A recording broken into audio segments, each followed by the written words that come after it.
कुत्र्याचं शेपूट 12 महिने नळीत घातलं तरी जसं सरळ होत नाही ना, तीच अवस्था गणेश नाईक सारख्या खरजुल्या कुत्र्याची झालेली आहे.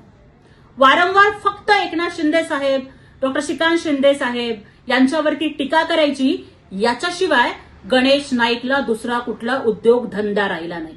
गणेश नाईक आता तरी बाज या, नाहीतर नवी मुंबईत येऊन बाजार उठवला जाईल. गणेश नाईक तुमच्यासारखे 56 आले आणि गेले, पण एकनाथ शिंदे साहेबांच्या शिवसेनेच्या बालेकिल्ल्याची एक वीट सुद्धा ते ढासळू शकले नाहीत. तुम्ही काय कुणाला माझी करणार हो?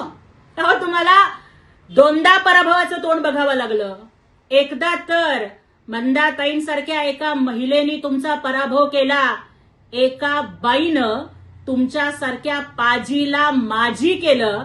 अरे स्वतःच्या पोरांच्या नावापुढचं माझी तुम्ही काढू शकत नाही, तुम्ही काय कोणाला घरी बसवणार?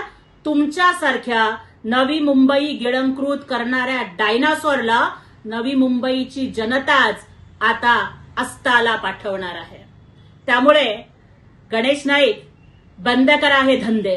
अरे जी लोक अमेरिकेला जाऊन मुलं जन्माला घालतात आणि नवी मुंबईत आल्यानंतर स्वतःच्याच रक्ताला स्वतःचं नाव द्यायला घाबरतात, त्यांनी दुसऱ्यावर टीका करू नये. तुमचं हाऊस जरी वाईट असलं ना, तरी तुमचे धंदे किती काळे आहेत हे अवघ्या महाराष्ट्राला माहिती आहे. एकनाथ शिंदे साहेब जेवढे पांढरे शुभ्र कपडे घालतात ना, तेवढंच निष्कलंक त्यांचं चारित्र्य आहे आणि त्यांची सेवा सुद्धा तितकीच प्रामाणिक आहे. नाईक राजकारण करायला वाघाचं काळीज लागतं, जे एकनाथ शिंदे साहेबांनी दाखवलं. अहो फक्त स्वतःच नाही तर सोबतचे 60 आमदार निवडून आणले.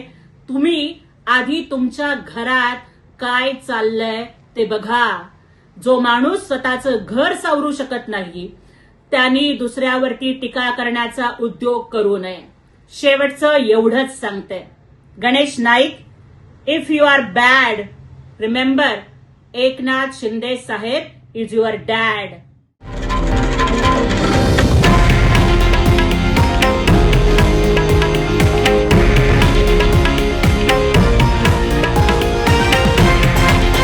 हे आहे देशातील नंबर 1 न्यूज नेटवर्क आणि आपण पाहत आहात TV9 मराठी, एकमेव.